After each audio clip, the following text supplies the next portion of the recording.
Welcome to another edition of the Kaufman Corner podcast. With you, as always, the good doctor, Dr. Rany Jazayerli, one of the co-founders of Baseball Prospectus. My name is Soren Petro from Sports Radio 810 WHB. Thanks for joining us here on a Sunday. If you're catching us via the podcast, you can catch us live, be a part of the conversation in the chat room Sunday nights at 9 o'clock. We've got a lot to get to. The Royals have actually made moves. Lane Thomas is in, looking like a platoon partner. They've traded for Isaac Collins. Is he the everyday outfielder? Are the Royals done adding outfielders now, or will there be more additions out there? Impact of trading Angel Zerpa and getting Nick Mears back. Obviously, it's all part of one deal, but just a swap of pitchers. The Royals need to add a left-handed reliever now. They've extended Maikel Garcia. There was great rejoicing around Kauffman Stadium. And what is left for them to do now that they've made all these moves? We're talking about it right now here on the Kaufman Corner podcast. You're listening to the Kaufman Corner Podcast, the most in-depth analysis of the Kansas City Royals, breaking down the Royals like no one else can. Kaufman Corner is hosted by Rany Jazayerli and Soren Petro. Rany is a co-founder of Baseball Prospectus, author of Rany on the Royals, and a former columnist for Grantland, The Ringer, and The Athletic. Soren is the award-winning afternoon drive host of the program on Sports Radio 810 WHB in Kansas City. Kaufman Corner is proudly brought to you by Gann Asphalt and Concrete, Kansas City's nationally recognized full-service paving and pavement maintenance contractor, making parking lot problems disappear in Kansas City since 1994. Free consultations, no commissions, in-house crews, and every project comes with a written warranty. Find them online at GannAsphalt.com or call 816-484-3338. Gann Asphalt and Concrete, one contractor, all things parking lot. And now, here are your hosts, Rany Jazayerli and Soren Petro. All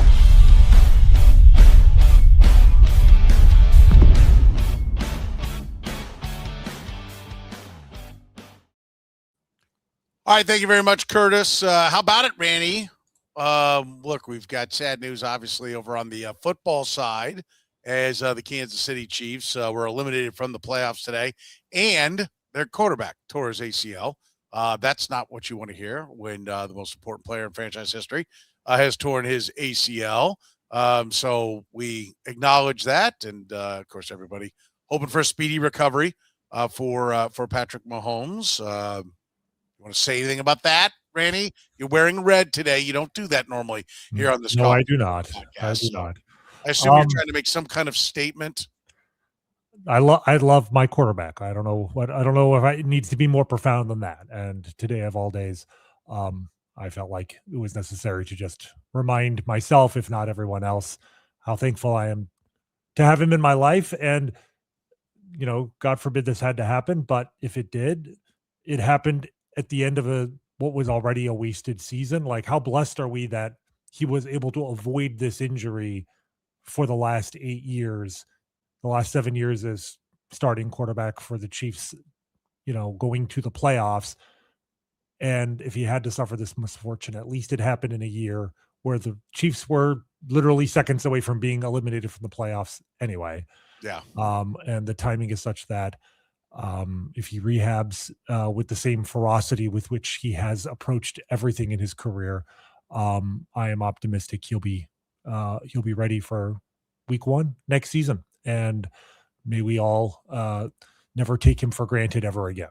Yeah, I would agree. So I'll leave it at that. The good news is that the Royals have made moves, a flurry of moves, a signing, a trade, an extension. What say you, Rany? Are you you stacked the board today, I want to point out, and you put Lane Thomas at the top. I thought, wow, there's burying the lead. I was trying to go in chronological order here of what the, is that what it was? the Royals Okay. have done.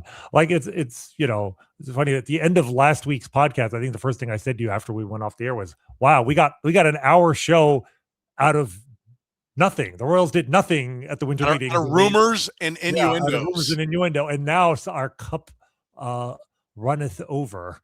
It's like we have so much to talk about. Free agent signings, trades, contract extensions. But yeah, let's just take this in order of how they occurred, because of course that's how the Royals looked at it, because they had to make they stacked these moves on top of each other. Before they could trade for Isaac Collins, they signed Lane Thomas. And, I like this move. I mean, he's a player I actually mentioned on last week's show. I mean, we had talked about our sort of dream free agents 2 weeks ago. And it's yet another sign of just how smart teams are, that like all the players that we've talked about, none of them have been like signed at a discount. Like even the relievers, we talked about Devin Williams last week. This week, Tyler Rogers, who I love, the sidearming, Chad Bradford, Dan Quisenberry type, 3 years and $37 million. It wasn't like he got a cheap deal. Nobody's under the radar anymore. This is a very intelligently run sport right now. So you're not getting discounts. And Rob Refsnyder, who was like my first choice for platoon outfielder, I think every team in baseball looks at him as like a great guy to have on their bench to thump lefties. So the Royals, I think, realized that even a guy of his limited usage as a platoon player was too pricey for them. So they moved on to the next guy on my list, which Lane Thomas, if anything, he might be even a better fit for what the Royals need, because even when he hasn't always been good throughout his career, the one thing he has always done is thump lefties. Like his past year was a complete lost season for me. He got hit by a pitch, I think, in the Guardians home opener, and played through it for 10 days before they put him on the IL with a bone bruise. He came back, and like a week later, he had plantar fasciitis in his foot that he tried to play through. So like when you look at Lane Thomas's numbers from this past season, just, except that it was a completely lost year.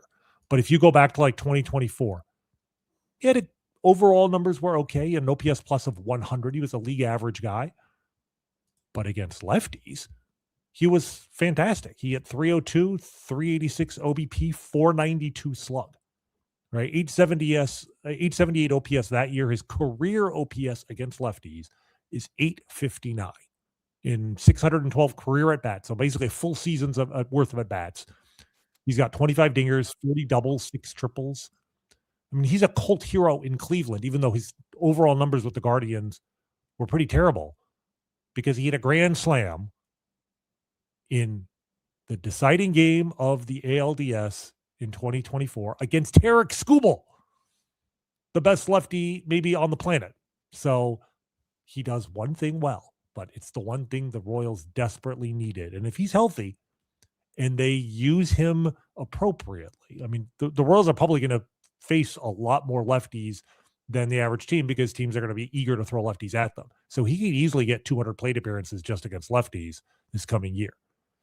So even, if he doesn't play every day against right-handers, and I wouldn't recommend he does, but, he might end up with 300 plate appearances and good overall numbers if they use him wisely. And it's a 1-year deal.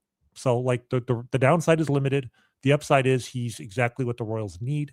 He can play all 3 outfield positions. And he's not a great defensive center fielder, but he can play out there, which means you could start the year with him platooning in a corner. But if Caglione hits and you're happy with your left fielder, and now the Royals have a left fielder who might be an everyday guy, you could platoon him with Kyle Isbell. I mean, you have ways to use it, but the important thing is he's going to be in the lineup against lefties pretty much every time the Royals see one.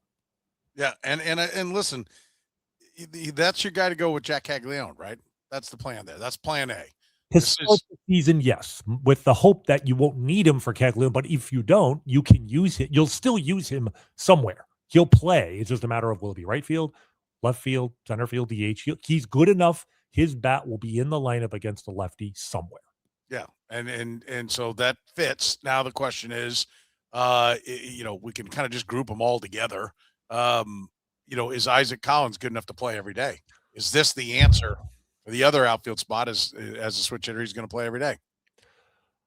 I don't think he's a 150 start a year guy, but I think he's not Lane Thomas, where he's like maybe best starting 70 times a year. I think he's like 100. And if you spot him wisely, use him 120 games a year, 450 play appearances, he could be a decent everyday player. And I mean, let's talk about this trade first, because the way that this dropped in drips and drabs, where first thing you hear is the players that the Brewers are trading to Kansas City.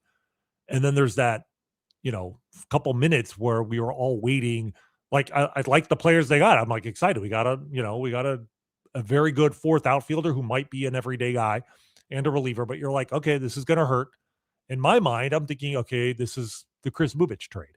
Yeah. And honestly, if it had been Chris Bubic, I don't think I would have liked the trade, but I would have understood it. I would have said, okay, the market for outfielders, we know it's a seller's market for outfielders.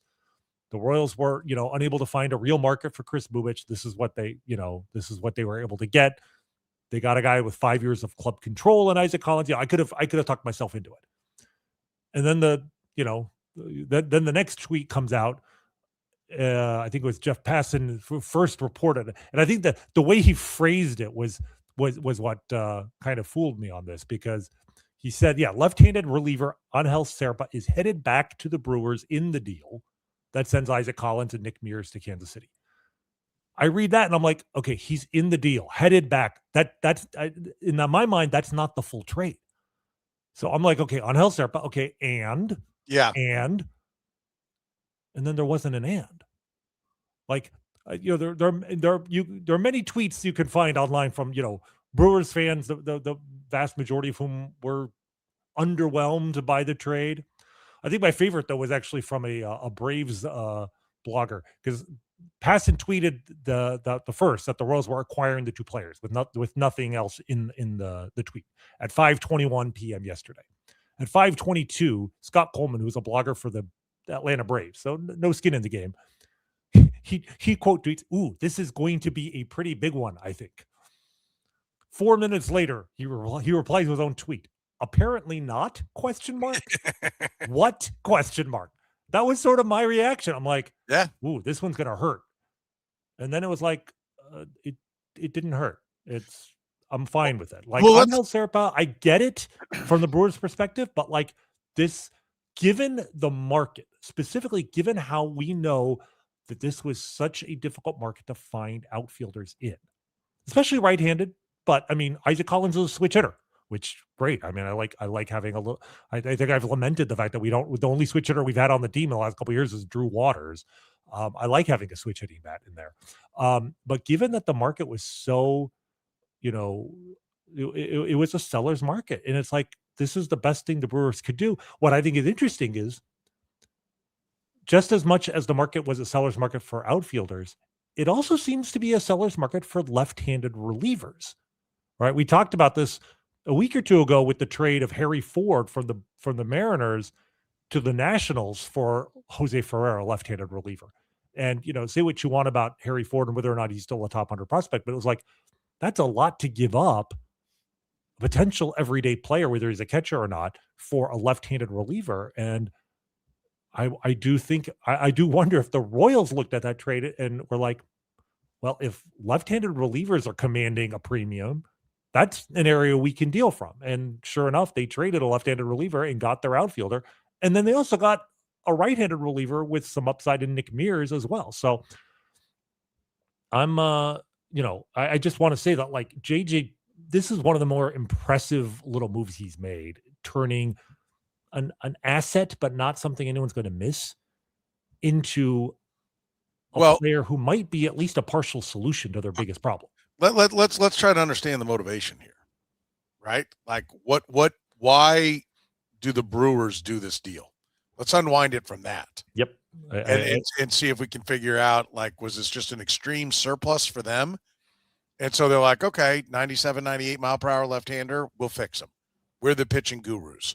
Although, I mean, I think you're less likely to come to that conclusion with the way the Royals have been handling their pitching of late than you would have been before, where it's like, well, they don't know what the hell they're doing.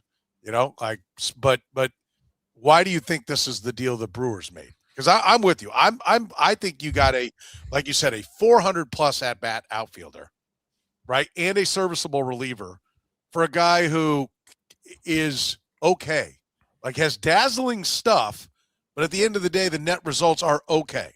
You're disappointed more often than you'd like to be for a guy. He was certainly used in a higher leverage situation than really you would prefer, based upon his stuff. And when he was going and he's good, you're like, okay, I get it. But then it never would be consistent. So, but why do the Brewers do this?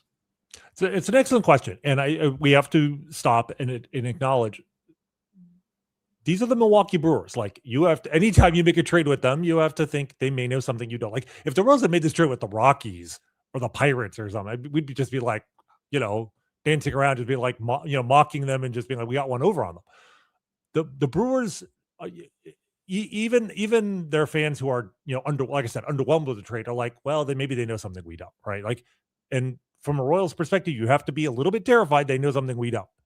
But I think you can look at Angel Zerpa and say very clearly they must like him because he's left-handed. He throws really hard. His average fastball is like 96.5, which is, even modern baseball is very, very good velocity for a lefty is elite. And he's an extreme ground ball pitcher. Like, if you look at his baseball savant page, I mean, he's 99th percentile ground ball pitcher. He gets ground balls on 64% of plate appearances, of balls in play, which is incredible. And you look at his repertoire, it's not hard to figure out why. His sinker sinks like almost 6 inches more than the average pitcher's sinker. And his slider drops maybe 8 to 10 inches more than the average slider. Like, his pitches drop. Now, those are basically the only two pitches he throws. He throws a four-seamer as well, which is nothing special. And he's dabbled with a changeup, but it's not very good. I know Keith Law said that might be an area where the Brewers work with him to develop a third pitch. The issue with him is he has a very low arm slot. I think it's like 30 degrees above horizontal. So it's pretty low arm slot. So he has no deception in his delivery, which makes it very easy for right-handed hitters, especially to see his move, his pitches. And he's always struggled to get right-handed batters out, which is kind of an important thing to do if you're a lefty reliever. Like, otherwise you're a specialist. And he's definitely had his moments with the Royals. I mean, let's not forget, like, they brought him in the playoffs against the Orioles, won a tie game, 5th inning. Seth Lugo, I think, had just given up a home run to tie the game and then loaded the bases. He came in with 1 out, got a strikeout and ground out, kept the game tied. The Royals took the lead in the 6th and held on and won. Like, they trusted him in one of the most crucial situations they saw in the entire postseason. The stuff is good, but the lack of deception and the arm slot mean, to me, it seems unlikely they can turn that into a starter. But I think from the Brewers' perspective, that is the appeal of this trade, because I have no doubt they're looking at him and saying, if we can get him to throw a third pitch, like I said, a changeup, he could be a guy who throws 160 innings and with a 3.50 ERA or whatever. And if he turns into that and they got him for 3 years, they might win the deal. I think they clearly, they're going to bring him in and they're going to change the arm slot. They're going to give him something else. And I think he's probably going to be wicked. And then I think he's going to blow out. I mean, I think that's they're like, and I think that's where the Royals are on guys now. Here's the new weapon, perfect it, and then it'll probably blow you up. But this is what they decided they needed, and they think that they can give it to him. And so I think that's the plan. And then I'm also wondering, I mean, they do look pretty good in the outfield, starting with Jackson Chourio. Mm-hmm. I mean, they've got, I think there was some depth there, but man, it was said earlier in there, this is obviously signed off on by Connor Dawson. Right? Well, yeah, exactly. I was going to say, I mean, like, if only, the Isaac Collins, keep in mind, this guy, 28 years old, we're getting him now. You actually turned 28 in July. So, like, he was 28 during his rookie season. Not a top prospect, and yet finished 4th in the National League and Rookie of the Year voting. Right? Like, kind of an off the radar guy. Like, he literally, I think they claimed him off waivers from the Rockies after the 2022 season. He spent 2 years in their minor leagues. Had a good year in AAA in 2024, but like not the kind of season that makes you say this guy's going to be a future everyday guy in the major leagues. He was already 26 years old. It's absolutely possible that this was a fluke. But the fact that the Royals just brought in his hitting coach, who I'm sure A, vouches for the guy before the trade, and B, was maybe responsible or partially responsible for Isaac Collins having the season that he did. I mean, look, was this Was this maybe a bit of a fluke season for him? Sure, absolutely. Like, he may not have a season quite as good as he just had with the Royals. But how good was his season? He had a 118 OPS plus. That's a higher OPS plus than Jarren Duran had last year. Jarren Duran had a 114 OPS plus, because the most important part of OPS plus is the on base. Yes. And Isaac Collins had a 368 OBP this past season. He had a 98th percentile chase percentage. Right? He only chased 18.4% of pitches, which is absolutely elite. Does he hit the ball hard? Not particularly. He's 5'8". Yeah. All right. You've got to have elite swing decisions to account for a lack of like serious pop. But he does have elite swing decisions. And he has enough pop, I think, to keep pitchers honest. That's sort of the big question with him is, does he have enough power to force pitchers to throw strikes? I mean, he slugged 411. And yes, he kind of lost his job as the season went along, but that's because they had, as he said, a ton of depth in their outfield. I mean, they had Jackson Chourio, they, Sal Frelick. They had, what's his name? Blake Perkins, I think, who came back late in the year. Former Royals farmhand Blake Perkins was probably their best defensive center fielder. And so once he came back, and I've seen some people say, well, Collins was slumped in the second half and he got benched. Not really. He had a higher OBP after the All-Star break than he had before the All-Star break. Like, he actually, even in September when he only hit like 191 in 58 plate appearances, he had a 345 OBP. Like, even when he wasn't hitting, he was walking. And he actually hit really well in July and August. He basically just had a slump for like the last 3 weeks of the season. That 3 weeks is not a regression. That's a slump, especially when he had hit for 4 months before that. So, I think he's mostly for real. I think he will decline a little, but we may be looking at a 340, 350 OBP. I love the fact that his chase percentage is as low as it is. It really reinforces that the Royals this time, when the Royals say that OBP matters, they mean it. Well, it did, yeah. And look, his college on base 375, his minor league on base 380, and yes, this year was a good year. Maybe it's a little a little higher than normal, but it's still 361. I mean, like that's with a handful of, like, when he first got his first taste in 24. What is it? It's only 19 plate appearances that are added into that. He was 1.8. It was 211, right? Like, so then he obviously got better in between the 2 years, and you can probably assume that Connor Dawson had a big part to do with that. He's said as much. I don't know what's not to like about this. I mean, the reason why you let him go is there's probably no real ceiling, right? Because he's, like you said, he's going to turn 28 in season, but there are plenty of players, and I'm not saying he's Matt Stairs, but Matt Stairs was a guy that didn't really hit, click in the big leagues until he was like 27, 28 years old. They just let one go. Mike Yastrzemski didn't really get to the big leagues till he was like 28 years old. There are plenty of guys that, for whatever reason, and he is another one of those, his minor leagues began in and around COVID, right? Right. So, and he was a Rocky too. Like, he didn't really start to hit till he joined the Brewers, at which point he was like 24, 25 years old. He moved fairly quickly from that point, but you're already old at that point. And like you said, there are plenty of examples in the last 10, 15 years. The aging curve just doesn't mean what it used to. There are guys now who are 21 and in the majors and never get better. And there are guys who don't make it till they're 27, 28 and end up being good for years, because there's more resources for players to improve, to change, to adapt their game than there have ever been before, with high-speed video, et cetera, that, sometimes players figure it out late, but they figure it out. It's not a fluke. In the past, the guy comes up and he's 26, 27, has a good year. He wasn't good. He just was lucky. He was okay and was lucky, and when his luck turns back around, then, he's no longer a good player. I think Isaac Collins may be part of that Whit Merrifield class, where it just took him a little while to figure it out, but he figured it out with the help of hopefully a good hitting coach that's coming with him. And so I'm actually going to do something here, Soren. I'm going to plant my flag. All right. Mark it. December 14th. It is 9:27 p.m. I am putting my flag down, and I am making a prediction.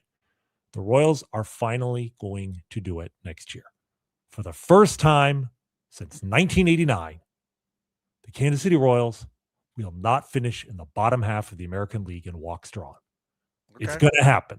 You've heard it here first. I've hoped for it. I've hinted for it. But I've never made a firm prediction. Planting the flag.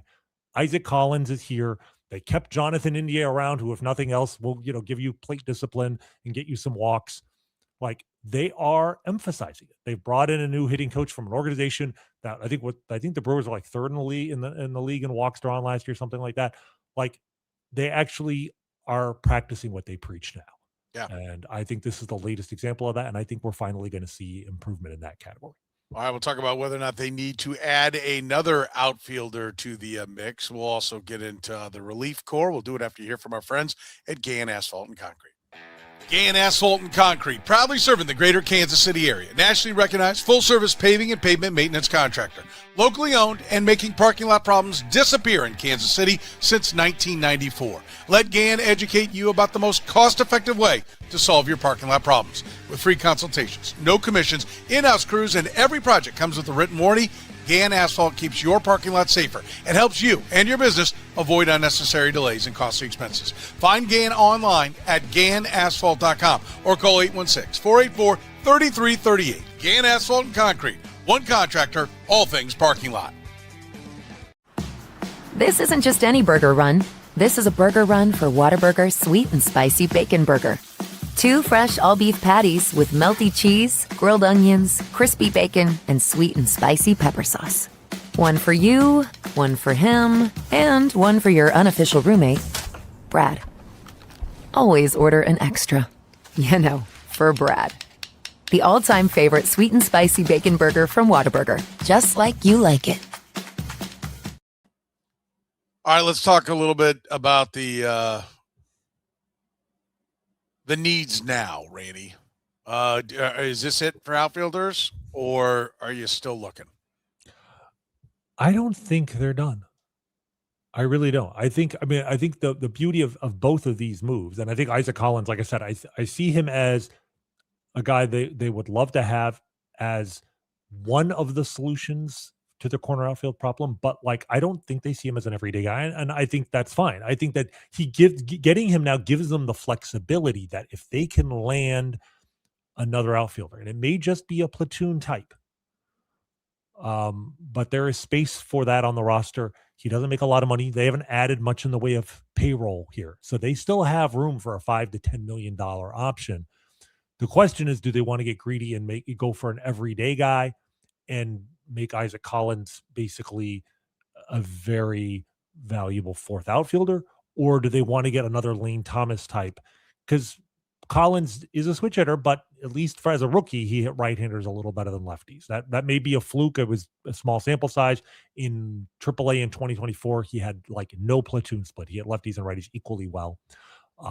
But I think just having one more option, because right now, what's the outfield look like? You've got Caglione, Lane Thomas, Kyle Isbell, Isaac Collins are the 4 guys I think who are like guaranteed roster spots.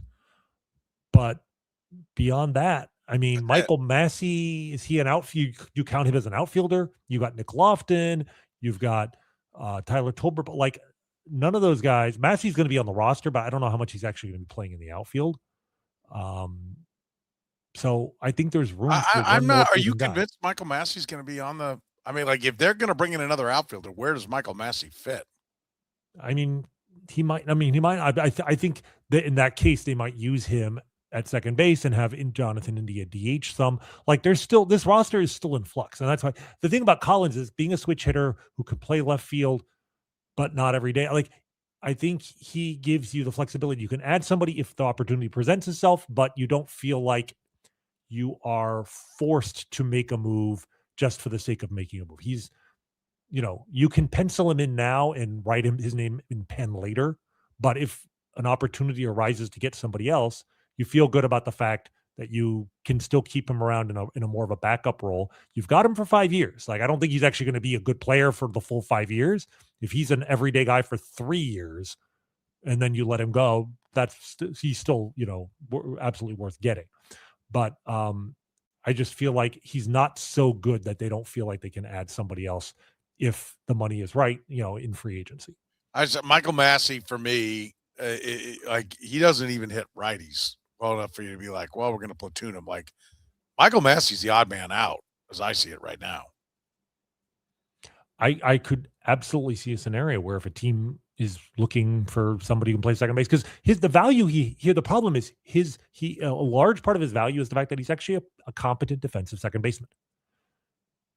And if the Royals are not going to play him at second base, and they're not playing Jonathan India anywhere except second base, unless he's DHing, I suppose, then yeah, he loses that value with the Royals. If a team out there that's desperate for a second baseman, it does seem like there's a fit there, because I agree with you that like he's not a great fit for the roster right now as it stands. And while I like him, I'm not terrified that if you trade him, he's going to suddenly go off and hit 30 dingers and make you really regret it. Yeah, it is starting to, you're like, okay, it's why when you look at the roster, you feel like, well, there is something still to come. Yes, I absolutely think so. I mean, the DH spot, the big thing is, if you believe that Carter Jensen's an everyday guy in the majors, and the Royals have, continue to give signals that he's going to be an everyday guy, maybe not catching every day, obviously, but him and Salvi, if they're both every day, that means the DH spot is mostly taken. Right? That's why, to me, it's like if Michael Massey is, you could almost say he's Carter Jensen insurance. If Carter Jensen is not ready and has to go back down, then you can play Massey at second base and move India to DH when Salvi is catching. But I don't think you plan for Carter Jensen to fail. I think Carter Jensen is going to be in the majors in the lineup every day. And if Jonathan India is your second baseman, then yeah, there's not space for Michael Massey at this point. Yeah, I'm just looking at this list of outfielders, that they have control over. Like, where's Nick Lofton fit? Is there a spot for Nick Lofton? I mean, I think Rave, Waters, Blanco, ships have sailed. Right. Tolbert's speed, might make him the 26th man on the roster, and he can play. Like, he's shown enough with the bat that like he can start against lefties 20 times a year. See how Tolbert's speed puts him in a different category. The question is, do you believe in Nick Lofton, his offensive performance in AAA enough to give him an opportunity to play against lefties? If the Royals are feel that he is, I trust them on that because he has shown that ability in the AAA. If they decide to move on from him, I'm not going to have a huge objection either. Yeah, no, so they'll keep looking, but it's going to have to be at the right price. I do think Collins gives them the option to say, okay, we are done. Right. If everything else is priced out, be it trade or, free agency, but they really haven't moved the starter yet.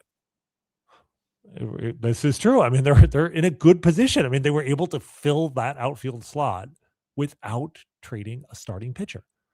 And so the point is, like, getting Collins gives them the flexibility that if they still want to spend free agent dollars or spend trade capital in the form of pitcher, maybe they do that for second base or a different position other than outfield, or maybe a center fielder.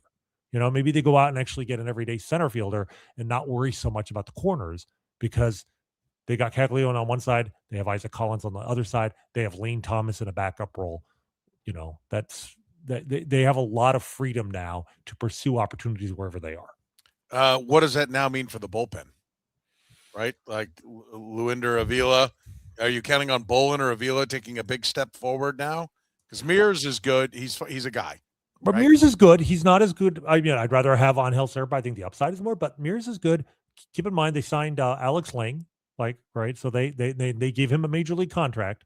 So I think that they expect him to be in there.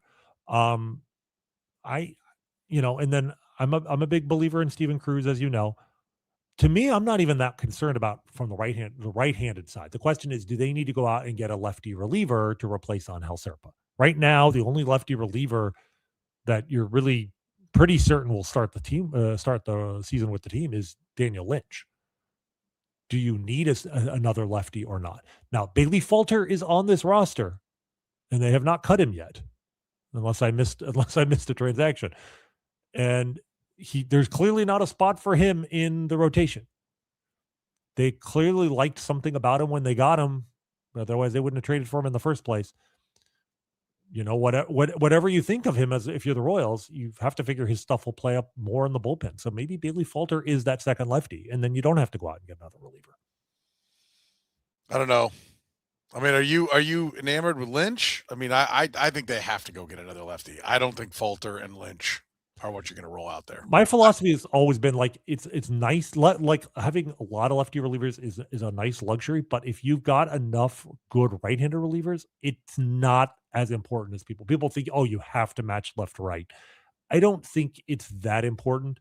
And keep in mind, they have right now. They have 3 left-handed starters slated to begin the season in the rotation: Cole Reagans, Chris Bubich, and Noah Cameron. Like if Bubich gets traded, then maybe, you have more of an acute need there. But you know what? If Bubich gets traded, you're getting something for Chris Bubich. Maybe there's a lefty reliever in there. I don't know.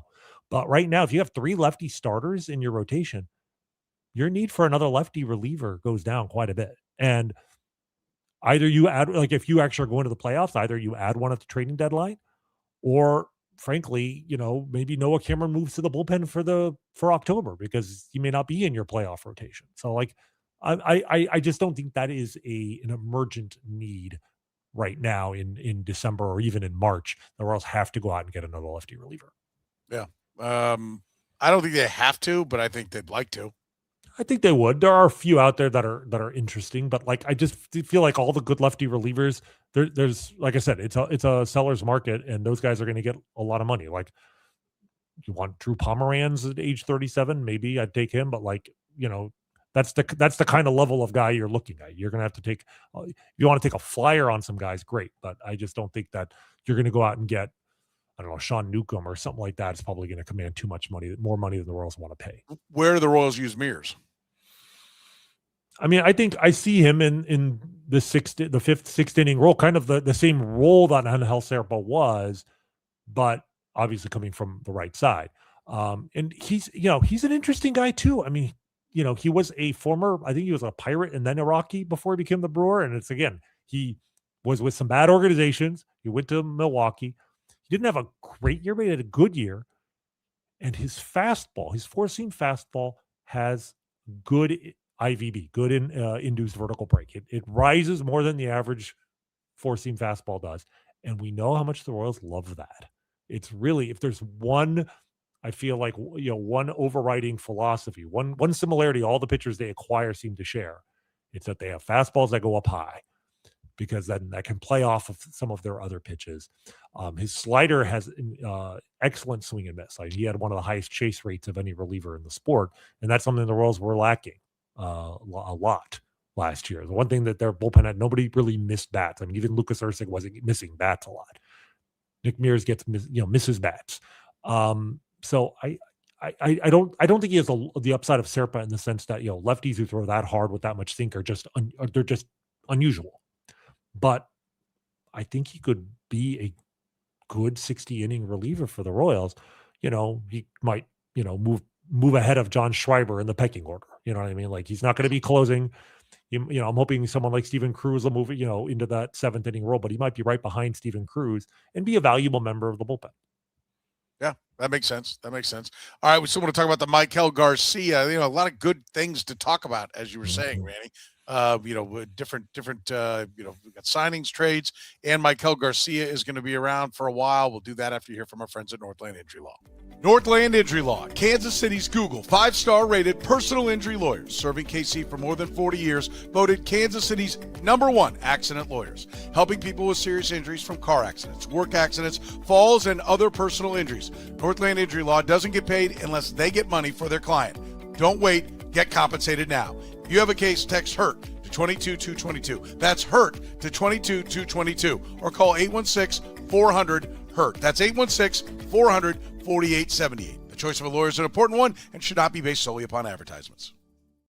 Gann Asphalt and Concrete, proudly serving the greater Kansas City area. Nationally recognized full-service paving and pavement maintenance contractor. Locally owned and making parking lot problems disappear in Kansas City since 1994. Let Gann educate you about the most cost-effective way to solve your parking lot problems. Free consultations, no commissions, in-house crews. Every project comes with a written warning. Gann Asphalt keeps your parking lot safer and helps you and your business avoid unnecessary delays and costly expenses. Find Gann online at GannAsphalt.com or call 816-484-3338.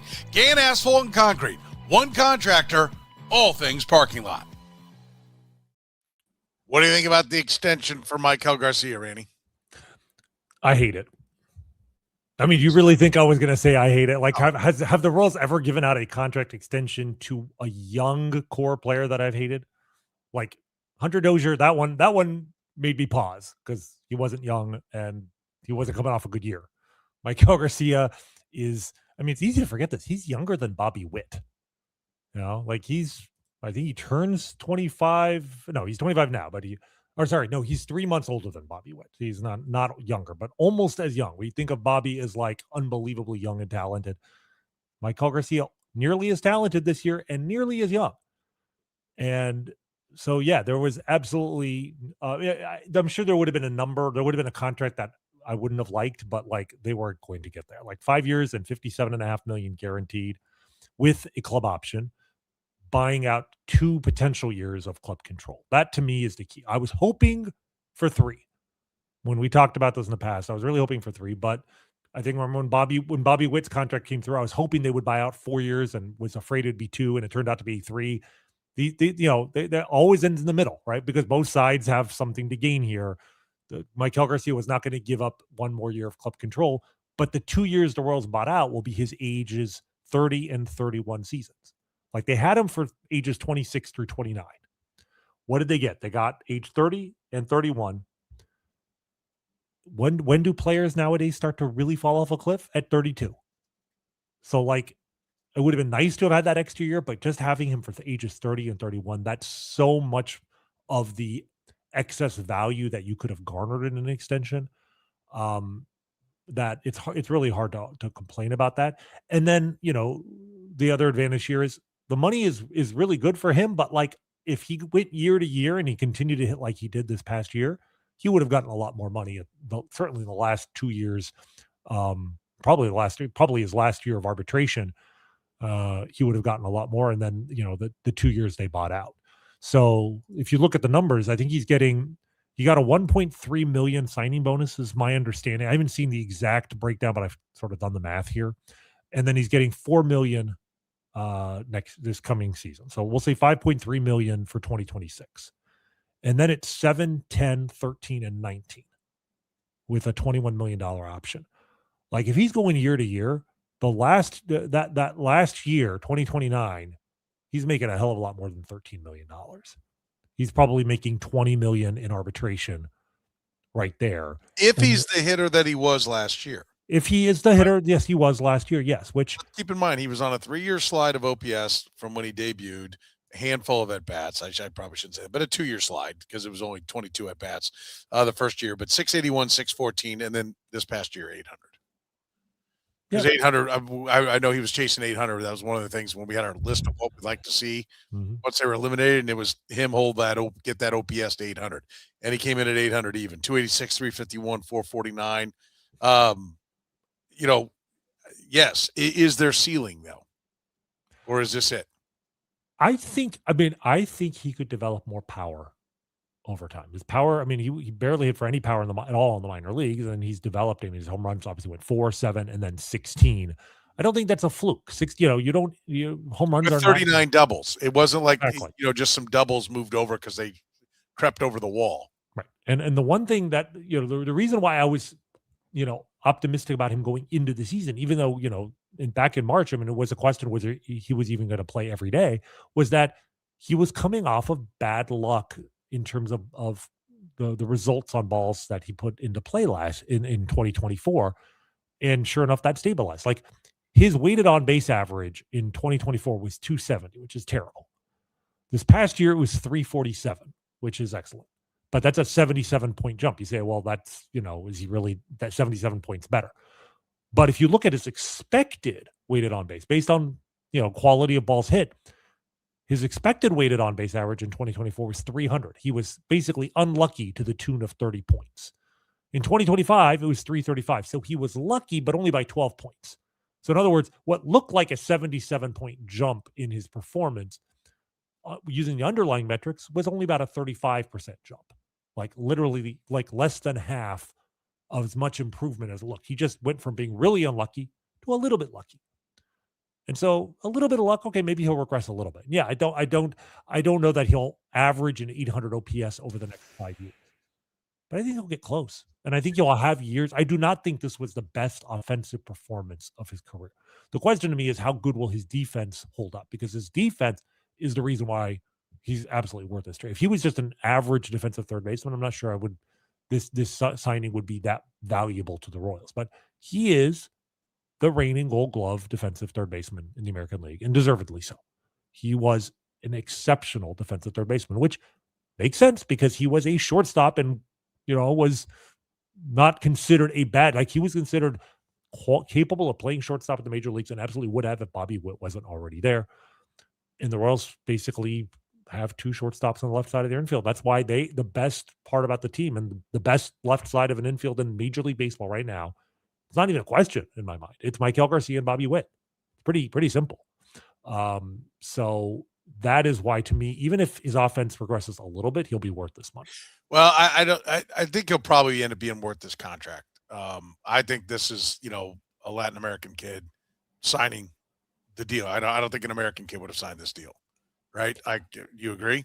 I think that like we've talked about the fact the Royals want to sign Maikel Garcia and Vinny Pasquantino, and to me, Maikel Garcia was both more important and more likely to happen than the Vinny contract, right? I think it was more important to the Royals because he's younger and he plays a more important defensive position, but also more likely because, like you said, with it just the history of Latin American players, especially those who signed who didn't get huge 7-figure signing bonuses when they first signed, like a Juan Soto or something like that, is that they are more amenable to giving up the potential for 9-figure paydays in exchange for guaranteed mid 8-figure paydays and essentially generational wealth.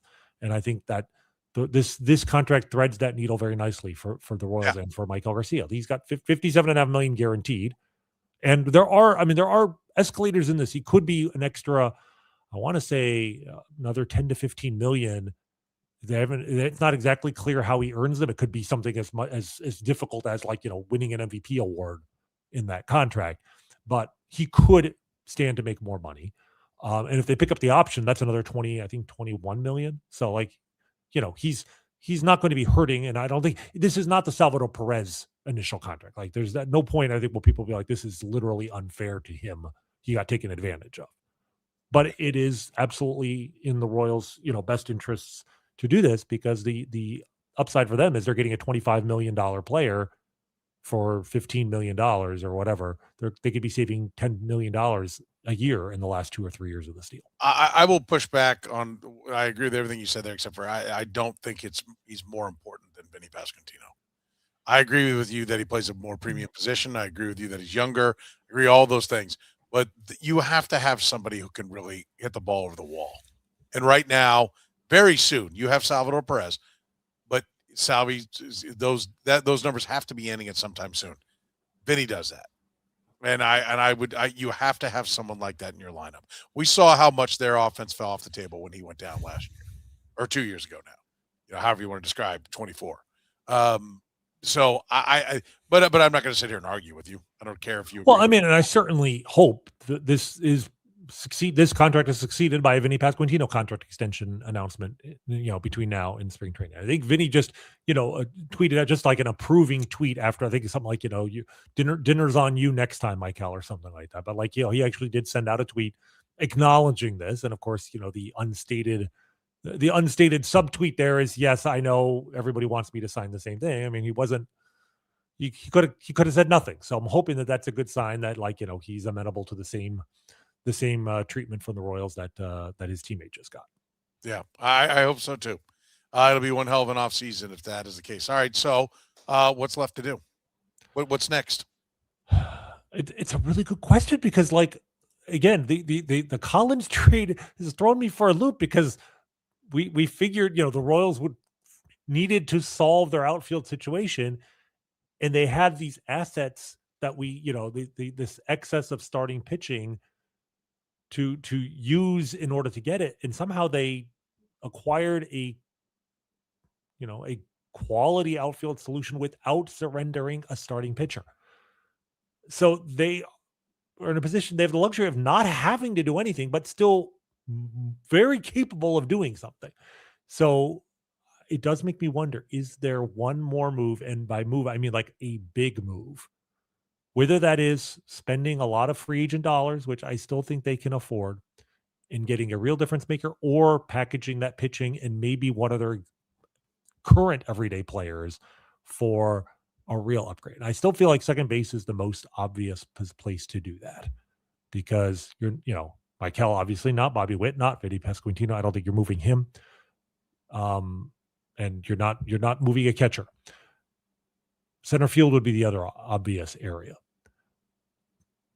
But I in my heart of hearts, I want to believe they are working on something big like that. It may not happen, but I think that's where you can move one or even two starting pitchers, get an impact player at second base or center field, and really change the landscape of the division, really, going into spring training.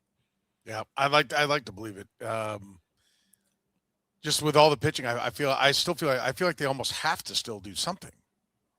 But now there's an element of, we talk about in the NFL, you go out in free agency and you sign to where you have a player at every spot and you can line up and play today. That allows you to go into the draft and get the best player available, right? I feel like they could line up and play today, right? So if you're going to move a pitcher, now you could look at, like, we don't think it's going to be a second baseman, but you could do it for a second baseman. Exactly. It's definitely not going to be a short or third, because those are the two guys that are, or a catcher, because they're filled there. But yeah, I mean, now you can get creative, because I think you're ready to play. And so who knows what you come back with. And maybe it's exactly a starting pitcher. Maybe it's a starting pitcher for, 3 prospects. That I think that makes more sense than doing nothing. Like, right. Yes, you can, it's true. You never have too much pitching. Yes, injuries happen, blah, blah. But the Royals have they have enough pitching that they can move one starting pitcher. And I still think that they still have enough depth to handle the inevitable injuries. Now, maybe they know more than they know more than we do, that, like, Chris Bubich is not going to be ready to start the season. Maybe Ryan Bergert's forearm tightness, they're really, down on his, the potential for him to require Tommy John surgery. And maybe their depth isn't what we think it is. That would be the one reason to be like, you know what, we don't need to let's not make a move right now from our right greatest strength that may not be as deep as everyone thinks it is. So if they don't make a move, to me, that's almost an admission on their part that, yeah, we have these 8 pitchers, Stephen Kolek's the 8th guy, but, like, really we might only have 6 to start the season. So, let's not rock the boat too much. But if they're healthy, if both of those guys reasonably can expected to start the season, not on the injured list, I think you have to move somebody. And if you can make your major league team better, great. And if not, then trade Bubich for prospects. And, because the farm system still needs a lot of help. And do you have a dream then of what that would be? I mean, are there any prospects that are being dangled out there? Well, right now? I don't know about prospects. I mean, the fact that, as Adam Clippard says here in the comments, the fact that I think it was Jeff Passan who just reported in passing that the Royals have had conversations with the Nationals about Mackenzie Gore and CJ Abrams. Yeah. The Mackenzie Gore thing is interesting. Could you trade 2 good starting pitchers for 1 great starting pitcher? And that's the other option. Mackenzie Gore is, why would the Royals be interested in yet another starting pitcher? But if the idea is literally trading, depth for star talent, because Mackenzie Gore is, he hasn't had a great season yet, but, like, everybody's just kind of waiting for it to all come together for him. I mean, was he the 3rd pick in the draft, I think, out of high school, and, like, was a top 5 prospect in all of baseball, and, fell apart and was kind of rebuilt and is, on the verge now. He's only 27, I think, or he'll be 27 in February. That's intriguing. But CJ Abrams as your second baseman, because CJ Abrams was, the guy was neck and neck in the minor leagues with Bobby Witt in terms of their performance. They came out of the same draft. Now, he's clearly not as good as Bobby is, both offensively and defensively, but he's a good player. And I think if you move him to second base, he could be a very good defensive second baseman, because he's a borderline shortstop, but he's not bad there. And he's young. He's younger than Bobby Witt. and he's already, a league average hitter. To me, CJ Abrams would be a very, very interesting guy. I don't know what it is. The only thing that's weird is what exactly with the Nationals want. Maybe you trade guys like Berger or Kolek, or they need pitching there. They need bulk. They have a new GM there, new manager. Like everything in Washington is being turned over. Maybe you trade a catcher like Blake Mitchell. Exactly. I mean, if you want to trade a prospect, maybe that's a guy you put into the deal. I don't think that's enough to get CJ Abrams, but him with some pitching, yes, maybe that does it. Although Abrams doesn't really fit the new edict of let's get guys who get on base. No, but he's not a terrible on base guy either. I mean, OBP last 2 years, 314 and 315, which doesn't sound great, but that's basically league average. And he's going to be 25. I mean, he's young. He's still young enough that I think he can get better. I don't know. 2,100 plate appearances, 1,500. We cleared that a while ago. I still believe in age. I mean, the last 3 years, he's been worth 3.5 WAR, 3.5 WAR, 3.5 WAR. Like, at the very least, you're getting a great floor. And there's definitely I still think some upside in there. Still more than 30 bases all 3 years, too. 47, 31, 31. Fast guy. Like, now, work ethic, I don't know. Remember, this is the guy who got demoted by the Nationals. Very, very, very well timed from the Royals' perspective when they desperately needed something to go their way as they were collapsing in September of 2024, right before a 3-game series with the Nationals. They sent him down, I think, for effort-related reasons, and the Royals won that 1-0 game in like 10 innings to snap their 6-game losing streak and finally get back on track to go to the playoffs. So I haven't forgotten that. So that does make you a little nervous. Like, was he just immature, or are there some real effort issues there? But like a CJ Abrams trade, if they were to do that, trade some other starting pitching depth, and like you said, maybe Blake Mitchell, get CJ Abrams, that would be an absolute statement to all of baseball. We're not just trying to make the playoffs. We're trying to win the American League Central, because then you really have a roster that's like, yeah, we can start the season right now. We're ready to go. Yeah. By the way, what was it? This Adam said, plus you acquire Gore, you maybe make Reagans available, make it a deal to make another deal. Could be. Although I feel like you already have an ace. Like, if I can get a potential ace of Mackenzie Gore, I'm fine with keeping 2 aces. Like, I don't think you have to trade. You never have to trade Cole Reagans. You don't, just because you get 1 ace doesn't mean you have to trade another one. So yeah, no, I would agree. Well, it's been a busy, few days for the Kansas City Royals. Let's hope that they stay busy. Listen, we hope you enjoy the Kaufman Corner podcast. If you do, you can support it by supporting our great sponsors. If you own or manage a business, you have a parking lot, there's only one company in Kansas City that's been there to solve parking lot problems since 1994. No commissions, in-house crews, free consultations, written warranty on every project. One contractor, all things parking lot. It's Gann Asphalt and Concrete. Find them online at gannasphalt.com. Our friends at Northland Injury Law, if you have a case, if you've been hurt in an accident, be it a car accident, work accident, text HURT to 22222 or call 816-400-HURT. For more than 40 years, they've been serving Kansas City, voted KC's #1 accident lawyers. Google 5-star rated. It's Northland Injury Law. And of course, if you're hungry, get to Whataburger. They're open 24 hours, serving breakfast even 11 p to 11 a. Check out all your favorites right now at Whataburger. When you get there, tell them you heard about it right here on the Kaufman Corner podcast. For the good Dr. Rany Jazayerli, I'm Soren Petro saying thank you very much for joining us here on Kaufman Corner.